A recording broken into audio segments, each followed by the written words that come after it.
हाय दोस्तों, कैसे हैं आप सभी। मैंने सोचा आप लोगों के साथ 3 प्रोडक्टिविटी हैक शेयर करता हूं। सबसे पहला, ऐसा कहा जाता है when you are good at something you tell others, when you are great at something people talk about you. Amidst of all this chaos we need to find our cosmos. और उस कॉस्मोस तक पहुंचने के लिए हर वो चीज जो आपको आपके ड्रीम से एस्पिरेशंस दूर लेके जाती है, सभी चीजों के लिए एक ही जवाब है, NO, नो।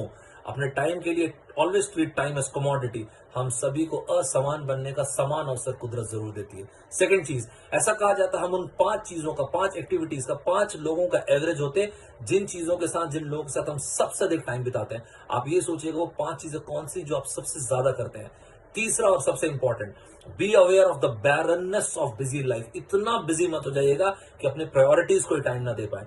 कभी कभी एक टाइट बबल में चले जाइएगा, कट ऑफ कर दीजिएगा अपने आप को सोशल मीडिया वगैरह से कम 6 घंटे के लिए।